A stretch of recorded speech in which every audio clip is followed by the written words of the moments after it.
بسم اللہ الرحمن الرحیم۔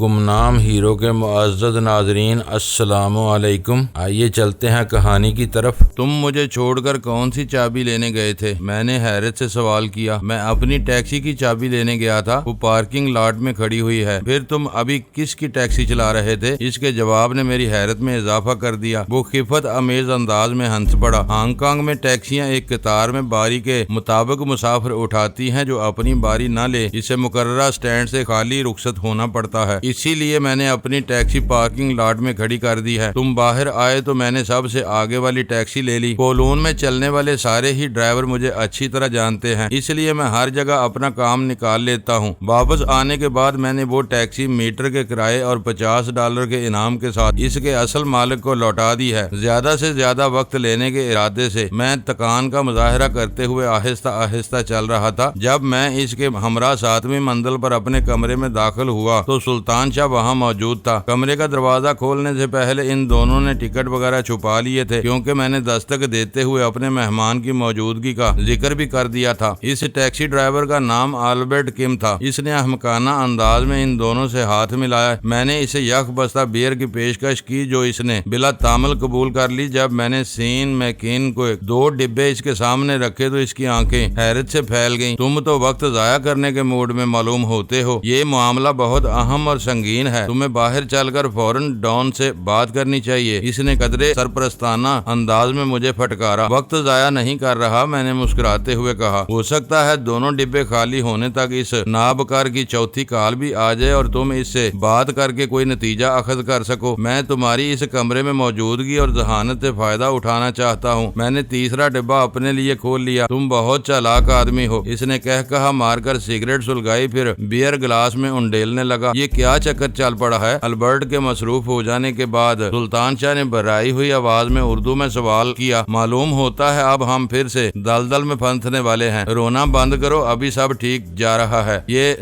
ڈان کا واحد ریال ہے جو ہماری نگرانی کر رہا تھا۔ اسے بے بس کر کے کسی روک ٹوک کے بغیر یہاں سے نکل سکتے ہیں۔ تم یہ بتاؤ کہ روانگی کا کیا رہا؟ سب کام بن گیا، ٹکٹ میری جیب میں ہے، اس نے ٹکٹ کا تلفظ بگاڑتے ہوئے کہا۔ تم اس زرد گینڈے کو کب اور کیسے زیر کرنے کا ارادہ رکھتے ہو؟ غزالہ نے پوچھا۔ میں ڈبے سے بیئر کا گھونٹ لیتے ہوئے سوچ میں پڑ گیا۔ کم کے فتنے سے نجات پانے کی سہل ترین صورت یہ تھی کہ اسے بے ہوش کر کے اس کے منہ میں کپڑا ٹھونستے اور ہاتھ پیر باندھ کر اسی کمرے کے کسی کونے کھانچے میں چھوڑ دیتے، لیکن اس میں خطرہ تھا کہ روم سروس یا صفائی کے عملے کا کوئی فرد ماسٹر کی کے ذریعے کمرے میں داخل ہوتا تو بانڈا پھوٹ جاتا۔ اگر وہ واقعہ ہماری روانگی سے کافی دیر پہلے رونما ہوتا تو ڈان ہمارے لیے دوسری رکاوٹیں کھڑی کر سکتا تھا۔ دوسری صورت یہ تھی کہ اسے اس ٹیکسی میں بے ہوش کر کے کہیں چھوڑ دیا جاتا، لیکن وہ صورتحال مخدوش تھی۔ اس لیے میں نے تیسرے امکان پر عمل کرنے کا ارادہ کرتے ہوئے کہا، مقدر نے یاوری کی تو یہ کانٹا بھی آسانی سے نکل جائے گا۔ تم لوگ کس زبان میں باتیں کر رہے ہو؟ البرٹ نے ایک آنکھ بند کر کے میری طرف دیکھتے ہوئے پوچھا۔ اپنی مادری زبان میں۔ انہیں تمہاری چالاکی کا قصہ سنا رہا تھا۔ دوسرے کی ٹیکسی لے کر مجھے گھیرنے کا خیال کسی عام ڈرائیور کے ذہن میں نہیں آ سکتا تھا، میں نے اسے خوش کرنے کی نیت سے کہا۔ اس نے بزرگانہ انداز میں اپنے سر کو جنبش دی اور دوبارہ بیئر کی طرف متوجہ ہو گیا۔ ہمارا سامان صرف ایک مختصر سے بیگ تک محدود تھا۔ ہوٹل میں چیک ان کرتے ہوئے ہم نے دونوں کمروں کے کرائے کے مساوی رقم پیشگی جمع کرا دی تھی، اس لیے ایک دن کا کرایہ کاٹنے کے بعد بھی اتنی رقم بچ جاتی جو فون کے بل اور منی بار کے تصرف بے آسانی پورا کر سکتی تھی۔ ان حالات میں نے ہوٹل والوں کو کوئی اطلاع دیے بغیر وہاں سے روانہ ہونے کا فیصلہ کیا تھا۔ ڈان فون بھی کر بیٹھے تو اسے ہماری روانگی کی بنک نہ مل سکے۔ پون گھنٹے میں البرٹ کی مونگ پھلی کے دانوں کے 2 پیکٹ کے ساتھ بیئر کے 3 ڈبے خالی کر چکا تو اس کی آنکھوں سے کسل مندی جھلکنے لگی۔ تیزی کے ساتھ پینے کی وجہ سے اس کی زبان قدرے باری ہو گئی تھی۔ میں نے موقع پاتے ہی روانگی کا اعلان کر دیا۔ البرٹ نے مجھے یاد دلایا کہ پورے اسرار اجنبی کی وہ کال نہیں آئی تھی جس کا مجھے انتظار تھا، لیکن میں نے یہ کہہ کر کہ ہم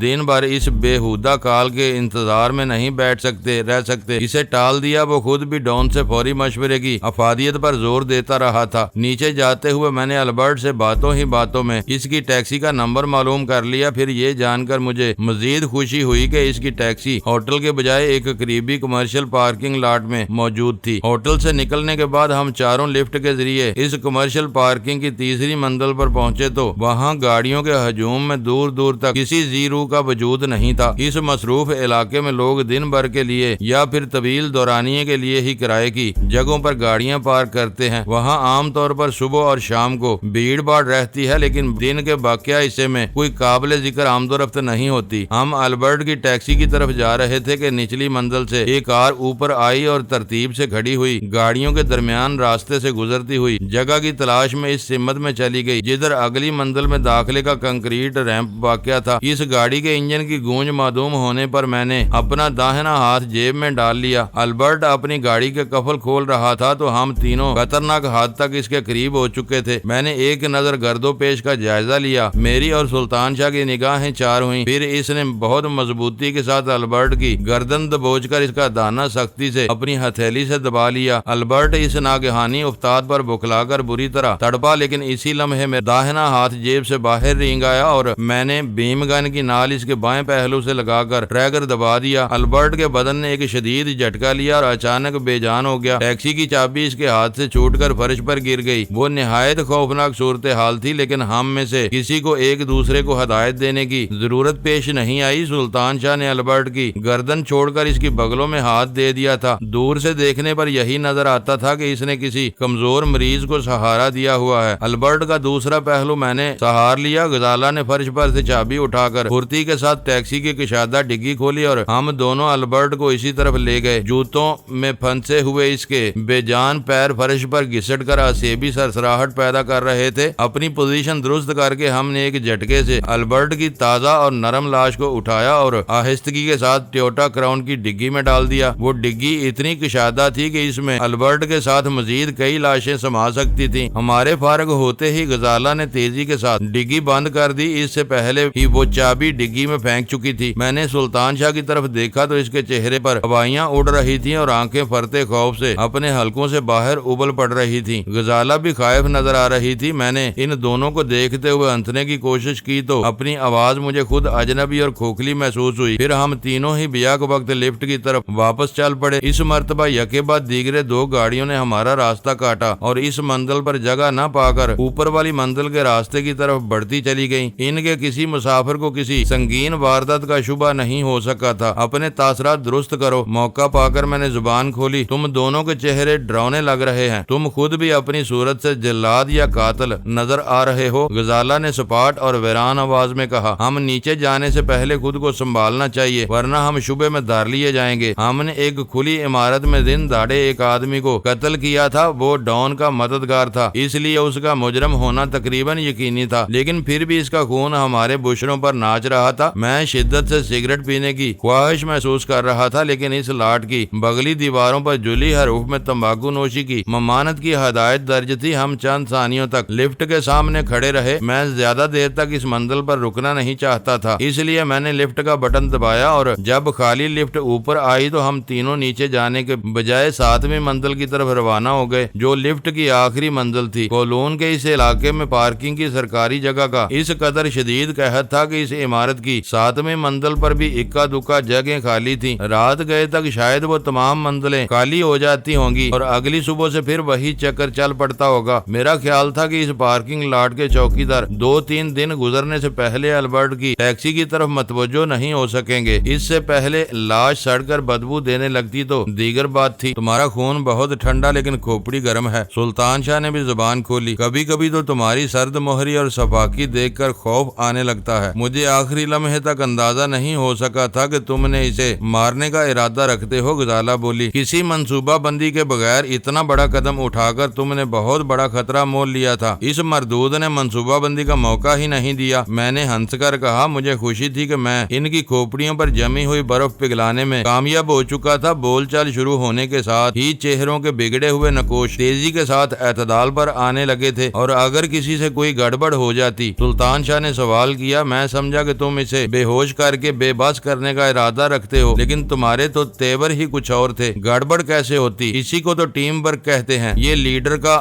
کمال ہوتا ہے کہ وہ اپنی ٹیم کے ہر رکن کی خوبیوں اور خامیوں سے واقف ہو۔ اس کے بعد رام ہمیشہ بلی کرتا ہے۔ اب یہاں سے باہر نکلو، مجھے اس جگہ سے وحشت ہو رہی ہے۔ غزالہ منمنائی اور میں نے لفٹ کا بٹن دبا دیا۔ میں مغرب کے گنجان جہان آباد شہروں میں واقع پارکنگ لاٹس میں ہونے والے قتل، اغوا، آبروریزی اور ڈکیتی کے بارے میں آئے دن خبریں پڑھتا رہتا تھا، لیکن ان واقعات کو عقل تسلیم نہیں کرتی تھی۔ لیکن کولون کے اس پارکنگ لاٹ میں نہایت خاموشی اور رازداری کے ساتھ قتل کی ایک واردات کا ارتکاب کر لینے کے بعد مجھے اندازہ ہو رہا تھا کہ ایسی جگہیں سوچے سمجھے جرائم کے لیے بہت زرخیز تھی۔ شاید یہی وجہ تھی کہ ایسی تجارتی عمارات کی ہر منزل پر مسلح محافظوں کی موجودگی کو لازمی قرار دینے کا رجحان فروغ پا رہا تھا۔ چند منٹ بعد ہم تینوں البرٹ کم کے اس مقتل اور مدفن سے باہر نکل کر فٹ پاتھ پر رواں ہجوم میں گل مل چکے تھے، اور مزید چند منٹ بعد ہماری taxi Hong Kong international airport کی طرف اڑی جا رہی تھی۔ ہانگ کانگ پہنچنے والے کے لیے ویزا فیس سمیت کسی بھی قسم کا کوئی ٹیکس لاگو نہیں ہے، لیکن وہاں سے روانہ ہونے والوں کو کوپن کی صورت میں پروانہ راہداری خریدنا لازمی ہے، جس کی مالیت 150 ہانگ کانگ ڈالر فی مسافر ہوتی ہے، اور امیگریشن کاؤنٹر پر جانے سے پہلے اس کی پڑتال ہوتی ہے۔ ہانگ کانگ کا فضائی سفر مستقر اس علاقے کے مصروف ترین ہوائی اڈے کی حیثیت رکھتا ہے، اس لیے وہاں آنے جانے والے مسافروں کی دن بھر ریل پیل رہتی ہے۔ اس وقت ایگزٹ کے لیے متعدد کاؤنٹر کام کر رہے تھے، لیکن ہم تینوں نے ایک ہی قطار میں کھڑے ہونے کو ترجیح دی۔ ہم نے غزالہ کو سب سے آگے رکھا تاکہ اسے کوئی دشواری پیش آئے تو میں اپنی جگہ سے ہی اس کی کچھ مدد کر سکوں، لیکن غزالہ کسی بھی سوال کا سامنا کیے بغیر چند ثانیوں میں دوسری طرف نکل گئی۔ اس کے بعد میری باری تھی۔ کاؤنٹر پر سنہری فریم کی اینک پہنے ایک جوان سال خوبرو چینی دوشیزہ براجمان تھی۔ وہ ایسی دلکش تھی کہ اسے دیکھ کر خواہ مخواہ دل میں گدگدی سی ہونے لگتی تھی، لیکن جب اس نے میرے پاسپورٹ کی ورق گردانی کرتے کرتے نظریں اٹھا کر غور سے میری طرف دیکھا تو مجھے اپنے قدموں کے نیچے سے زمین نکلتی ہوئی محسوس ہونے لگی اور میرے حلق میں کانٹے پڑنے لگے۔ ڈیسک پر رکھے ہوئے کمپیوٹر کی بورڈ پر تیزی کے ساتھ اس کی انگلیاں حرکت میں آئیں۔ میرے کوائف فیڈ کرنے کے بعد وہ مانیٹر کی روشن اسکرین پر نظریں جما کر معلومات کا انتظار کرنے لگی۔ اسکرین پر بدلتے ہوئے الفاظ اور سطروں کا گھٹتا بڑھتا انعکاس اس کے چہرے پر جھلکتا رہا۔ پھر جب اسکرین ساکت ہوئی تو اس نے ایک مرتبہ پھر میرے پاسپورٹ کے اوراق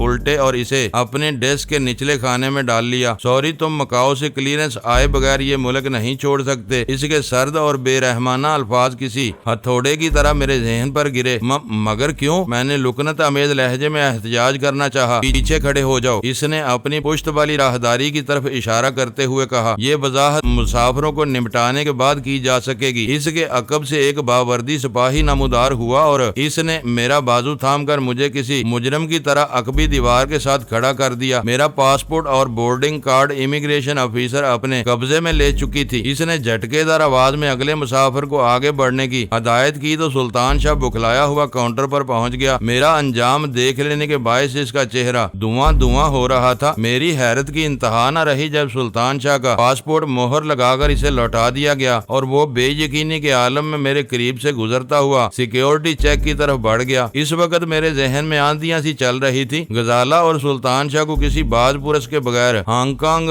چھوڑنے کی اجازت مل گئی تھی، جبکہ میری روانگی مکاؤ کی کلیئرنس سے مشروط کر دی گئی تھی۔ اس کا صاف مطلب تھا کہ البرٹ کم کو قتل کرنے کے باوجود میں ڈان کا مضبوط اور ناقابل شکست حصار توڑنے میں کامیاب نہیں ہو سکا تھا۔ اسے غزالہ اور سلطان شاہ سے کوئی سروکار نہیں تھا، وہ بس مجھے گھیرنا چاہتا تھا تاکہ مجھے مافیا کے بڑوں کے حوالے کر کے نیشی کاؤ کی موت کا بوجھ ہلکا کر سکے۔ مافیا والوں کے ذریعے میرے بارے میں جو انکشافات ہوتے وہ اور ان کے اثرات الگ ہوتے۔ ڈان نے اومنی ہوٹل کی نگرانی پر صرف ایک ہی آدمی کو مقرر کیا تھا، جبکہ ہم 3 تھے۔ وہاں سے سلطان شاہ کا تعاقب نہیں کیا گیا، لیکن البرٹ نے مجھے فوراً ہی گھیر لیا تھا۔ یہ تمام امور اس بات کی نشاندہی کر رہے تھے کہ ڈان میری راہ پر لگ گیا تھا۔ مکاؤ کی کلیئرنس صرف ایک بہانہ تھی۔ ڈان کی مرضی کے بغیر مکاؤ سے ایسی کلیئرنس جاری نہیں ہو سکتی تھی، جس کا مطلب یہ تھا کہ میں ہانگ کانگ میں محصور ہو کر رہ جاتا اور پھر کسی وقت ڈان کے ہرکارے مجھے باندھ کر مکاؤ لے جاتے اور ڈان مجھے اٹلی سے آنے والے مافیا کے کارندوں کے قدموں میں ڈال دیتا۔ میں جتنا سوچتا رہا اتنا ہی یہ خیال راسخ ہوتا چلا گیا کہ میں ڈان کے بچھائے ہوئے نادیدہ جال میں بری طرح پھنس چکا تھا۔ میرے لیے ایک اور دہشت یہ بھی تھی کہ 2-4 روز میں پارکنگ لاٹ سے البرٹ کی متفن اور بوسیدہ لاش برآمد ہوتی تو ڈان مجھ سے ہی اس کا بھی حساب طلب کرتا۔ میرے پاس ایک ہی راہ باقی رہ گئی تھی کہ میں کسی طرح اپنا پاسپورٹ حاصل کر کے واپس لوٹتا اور انسانوں کی اسمگلنگ کرنے والے کسی مقامی گروہ کو بھاری رقم دے کر غیر قانونی طور پر ہانگ کانگ سے فرار ہونے کی کوشش کرتا، جو اگر ناکام بھی ہو جاتی تو مجھے یہ خلش نہ رہتی کہ ڈان نے مجھے کسی بے ضرر چوہے کی طرح گھیر کر مار لیا ہے۔ وقت تیزی کے ساتھ گزر رہا تھا، مجھے روکنے والی امیگریشن آفیسر جتنے لوگوں کو نپٹا رہی تھی، اس سے زیادہ مسافر قطار کے آخری سرے پر بڑھتے جا رہے تھے، اور اسی کے ساتھ میرا اضطراب بھی بڑھتا جا رہا تھا۔ وہاں ڈسپلن اور سختی کا یہ عالم تھا کہ میں اس لڑکی کو مخاطب کرنے کی جرت بھی نہیں کر پا رہا تھا۔ مجھے خوف تھا کہ کہیں وہ برہم ہو کر مجھے ایئرپورٹ کے لاک اپ میں نہ بھجوا دے۔ آدمی جب تک بالادست رہتا ہے تو بڑے سے بڑے خطرات کی بھی بے وقت اور حقیر نظر آتے ہیں، لیکن وہی شخص کمزور پڑ جائے تو اسے موہوم ترین بلکہ دور ازکار اندیشے بھی بھیانک خوابوں کی طرح ڈرانے لگتے ہیں۔ میں اس وقت کمزوری کے اسی بدترین تسلسل سے دوچار تھا۔ آخر ایک ادھیڑ عمر عورت کسی اندرونی حصے سے اس چینی لڑکی کے پاس پہنچی تو اس نے اپنی مصروفیت ملتوی کر کے میرا پاسپورٹ اور بورڈنگ کارڈ اس کے حوالے کیا۔ چینی زبان میں چند فکرے کہے اور دوبارہ اپنے کام میں مصروف ہو گئی۔ ادھیڑ عمر عورت نے مجھے اپنے پیچھے آنے کا اشارہ کیا اور اپنے دفتر کی طرف چل دی۔ اپنی کرسی سنبھالنے کے بعد اس ادھیڑ عمر عورت نے بھی ناقدانہ نظروں سے میرا جائزہ لیا، پھر بولی، تم سفر نہیں کر سکتے، تم کو اپنا بورڈنگ کارڈ واپس کر کے کم از کم 2 دن انتظار کرنا ہوگا۔ لیکن میں جاننا چاہتا ہوں کہ میرے ساتھ ایسا سلوک کیوں کیا جا رہا ہے؟ تمہارے بارے میں ہمیں مکاؤ کے محکمہ داخلہ سے کلیئرنس لینی ہوگی، وہاں تمہارے خلاف کوئی الزام نہیں ہے، اس کے سرد اور سپاٹ لہجے میں کہا۔ صرف میرے ہی بارے میں یہ کلیئرنس کیوں ضروری سمجھی جا رہی ہے؟ میں نے احتجاج کیا۔ یہ دونوں حکومتوں کے درمیان ہونے والے سمجھوتے کا ایک حصہ ہے۔ وہ عورت لڑکی کے مقابل میں بردبار اور متحمل مزاج معلوم ہوتی تھی۔ بہت سے لوگ مکاؤ کی تفریح گاہوں میں آپے سے باہر ہو کر مار داڑ اور دوسرے قابل دست اندازی پولیس جرائم کرتے ہیں اور نرمیوں سے فائدہ اٹھا کر غیر قانونی طور پر ہانگ کانگ بھاگ آتے ہیں۔ پہلے ہم انہیں ایگزٹ دے دیتے تھے، لیکن اب پالیسی بدل گئی ہے۔ مکاؤ کے کلیئرنس کے بغیر تمہیں ایگزٹ نہیں مل سکتا۔ لیکن مادام اس معزز آفیسر نے یہ کیسے سمجھ لیا کہ میں مکاؤ سے غیر قانونی طور پر فرار ہوا تھا؟ اس نے میرے پاسپورٹ کے اوراق کھول کر میرے سامنے رکھ دیے۔ تمہارے پاسپورٹ پر مکاؤ میں داخلے کی مہر ہے، لیکن وہاں سے روانگی کا کوئی اندراج نہیں ہے، اور یہی سارے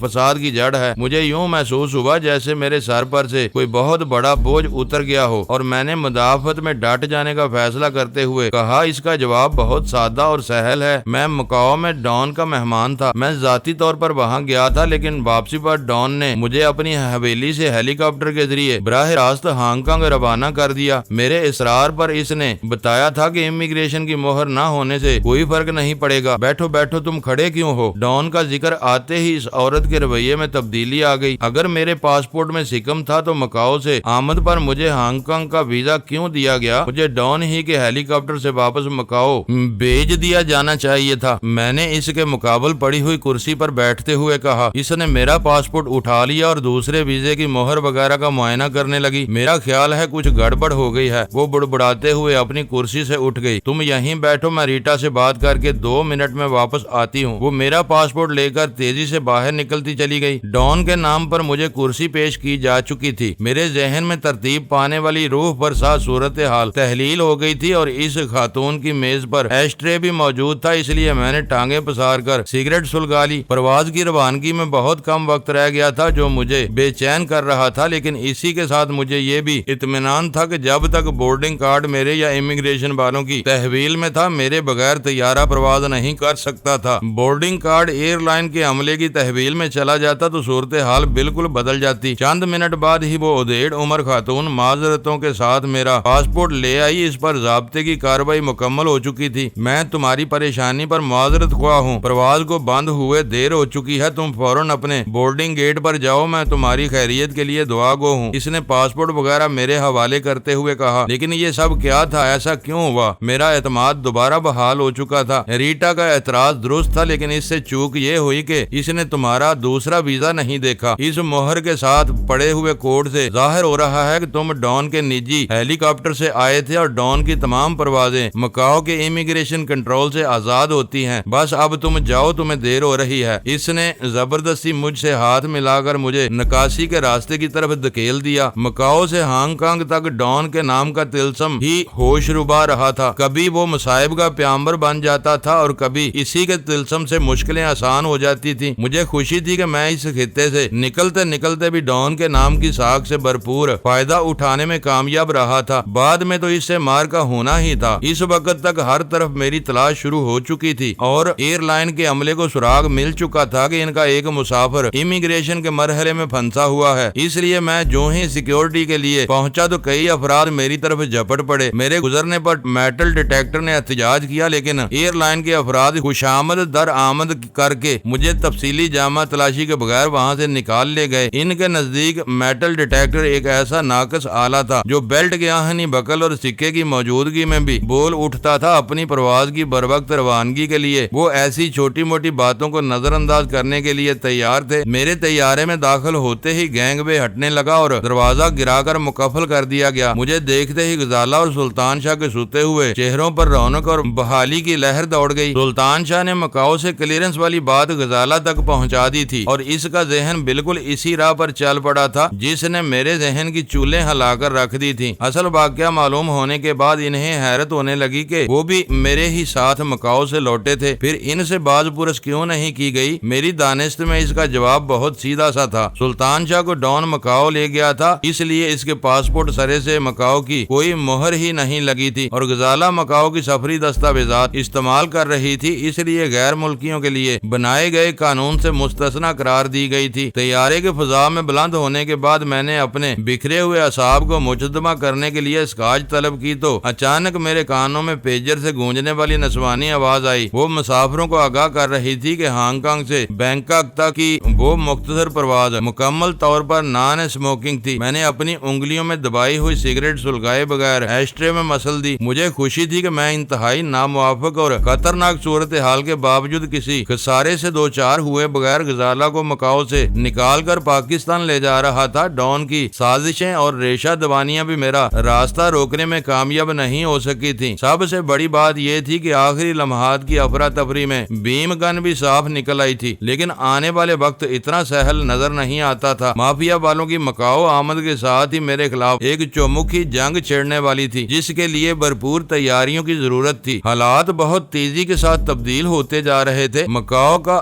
ڈان کوانگ فو اپنے اثر و رسوخ اور مزاج کی بنا پر کسی دیو پیکر سمندری افرید سے کم نہیں تھا۔ اس کے مزاج کا تلون اسے اجنبیوں سے اتنا دور رکھتا تھا کہ وہ کبھی بھی اس کے لیے خطرہ نہیں بن سکتے تھے، لیکن ہم لوگ مقدر کے سکندر تھے کہ ڈان کی حویلی میں اس کی مہمانداری سے لطف اندوز ہونے اور اس کی نجی قید کا مزہ چکھنے کے بعد آخر کار اس کی حویلی سے زندہ سلامت نکل آنے میں کامیاب ہو گئے تھے۔ ہم نے مکاؤ میں اپنے قیام کے دوران اپنے تحفظ اور دفاع کے لیے دل کھول کر سازشیں کی اور قتل خون ریزی کا بھی سہارا لیا۔ حد تو یہ ہے کہ ڈان کی حویلی کی تاریخ میں پہلی بار اس کی حدود میں انسانی لہو کی ہولی کھیلی گئی۔ ان پراسرار وارداتوں پر ڈان کا موڈ پل پل رنگ بدلتا رہا، کبھی وہ ہم پر مہربان نظر آتا رہا اور کبھی اس کی سرد اور شفاق نگاہوں میں ہمارے لیے قہر و غضب کے علاوہ روشن نظر آئے، لیکن وہ ہماری مربوط حکمت عملی کے ساتھ ہی مقدر کی یاوری بھی تھی کہ اس تمام نشیب و فراز کے باوجود ہم ڈان کی حویلی سے اس کے ذاتی ہیلی کاپٹر میں عزت و احترام کے ساتھ رخصت کیے گئے تھے اور پھر ہانگ کانگ سے نکلنے میں بھی کامیاب ہو گئے تھے۔ ہانگ کانگ پہنچنے کے بعد ہمیں یقین ہو چلا تھا کہ ہم ڈان کی دسترس سے نکلنے میں کامیاب ہو چکے تھے، لیکن وہ ہماری بھول تھی۔ ہمارے بارے میں ڈان کے ذہن میں کیا تھا اس بارے میں کچھ نہیں کہا جا سکتا تھا، لیکن یہ ایک حقیقت تھی کہ کولون کی سرزمین پر قدم رکھتے ہی ڈان کا گرگا البرٹ کیم ہماری راہ پر ہو لیا تھا اور اسی کی فراہم کی ہوئی اطلاع کی بنیاد پر ڈان نے مجھ سے فون پر رابطہ کر کے نیشیکاؤ کی اطالوی کمپنی کا افسانہ سنایا تھا۔ ڈان کو علم نہیں تھا کہ میں نیشیکاؤ کی مافیا سے وابستگی سے پوری طرح باخبر تھا، اسی وجہ سے اس نے نیشیکاؤ کی ناگہانی موت کی تفتیش کے لیے اس کی اطالوی کمپنی کے 2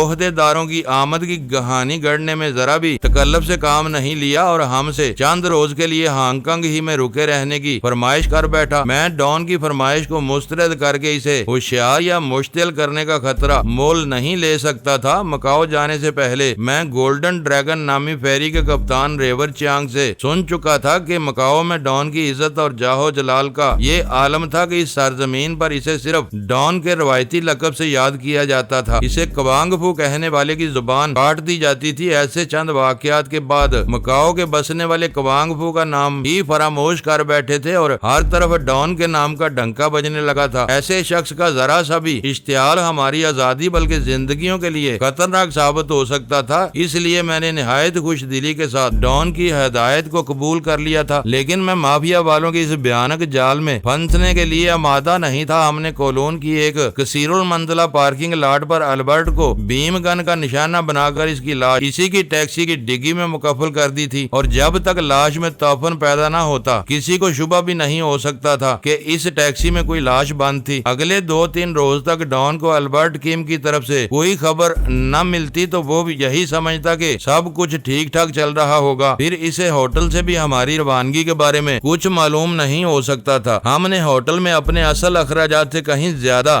رقم پیشگی جمع کرائی ہوئی تھی اور اپنا باقاعدہ حساب کیے بغیر کاؤنٹر پر چابیاں دے کر خاموشی سے کھسک لیے تھے۔ اسی وجہ سے کم از کم اگلے 24 گھنٹوں تک ہوٹل کی انتظامیہ کو ہماری روانگی کی اطلاع نہیں ہو سکتی تھی۔ اس کے بعد بھی ہوٹل والے ہمارے فرار کا ڈنڈورا پیٹنے کی ضرورت نہیں سمجھتے۔ ہاں، جب ڈان خود ہی ہم کو فون کرتا تو اسے بتا دیا جاتا کہ ہم ہوٹل والوں کو مطلع کیے بغیر اپنے کمرے چھوڑ چکے تھے۔ اس کے بعد ڈان کو البرٹ کم کی فکر لاحق ہوتی اور جب تک اس کے آدمی البرٹ کم کی لاش کا سراغ لگا کر اصل معاملے کی تہہ تک پہنچتے ہمیں کراچی پہنچے ہوئے خاصا وقت ہو چکا ہوتا۔ ڈان کو جب معلوم ہوگا کہ ہم اسے جل دے کر ہانگ کانگ سے نکل بھاگے ہیں تو وہ غصے سے باولا ہو جائے گا۔ غزالہ نے کسی خیال کے تحت مسکراتے ہوئے کہا، شاید اس کا ذہن بھی انہی معاملات میں الجھا ہوا تھا جو ہم ہانگ کانگ امیگریشن کی حدود پار کرتے ہی دور چھوڑ آئے تھے۔ پوری صورتحال کا ادراک ہونے پر اسے اندازہ ہو جائے گا کہ ہم نے جو کچھ کیا ہے اس کے سوا ہمارے پاس کوئی اور راستہ نہیں تھا۔ ہم اپنی گردنیں مافیا کے پھندے میں نہیں ڈال سکتے تھے۔ میں نے کہا، وہ بہت ضدی اور انا پرست واقعہ ہوا ہے۔ سلطان شاہ نے گفتگو میں شریک ہوتے ہوئے کہا، وہ ہماری مجبوریوں پر غور کرنے کی زحمت ہی نہیں کرے گا، یعنی ہمیں مکار اور دھوکے باز سمجھے گا۔ غزالہ نے اس کی بات کاٹ کر سوال کیا، ہمارے فرار کو اپنی توہین سمجھ کر ہمارے خلاف ہو جائے گا، لیکن ہمارے نکل جانے کے بعد وہ ہمارا کیا بگاڑ سکتا ہے؟ بگاڑ سکتا ہے یا نہیں یہ ایک الگ بات ہے۔ سلطان شاہ بولا، لیکن اس کے ہاتھ بہت لمبے ہیں، وہ ہمیں نقصان پہنچانے کی کوشش ضرور کرے گا۔ سب سے پہلے تو وہ ویرا سے ہی بدزن ہو جائے گا۔ میں نے اس صورتحال پر دل ہی دل میں محظوظ ہوتے ہوئے کہا، کیونکہ یہ سارا کھیل اسی کی سفارش پر شروع ہوا تھا۔ اسے جلد یا بدیر یہ بھی معلوم ہو جائے گا کہ میں عرصہ دراز سے جمی لائٹ اور شی کے حریفوں میں شمار کیا جاتا ہوں۔ میرے لیے یہی بات سب سے زیادہ حیران کن ہے۔ تمہارے بارے میں شی کے ہر چھوٹے بڑے کو معلوم ہے کہ تم نے اپنی اس تنظیم سے بغاوت کی ہوئی ہے۔ معزز ناظرین، لائک کریں، شیئر کریں اور کمنٹس باکس میں پاک آرمی زندہ باد، پاکستان پائندہ باد کا نعرہ ضرور درج کر کے اپنے ملک پر فخر کریں اور پاکستان کی بنیادیں مضبوط کرنے میں اپنا کردار ادا کریں۔ ویڈیو دیکھنے کا شکریہ۔ معزز ناظرین، اپنا خیال رکھیے گا اور ہمارے چینل کا بھی۔ ISI پاک آرمی زندہ باد، پاکستان پائندہ باد۔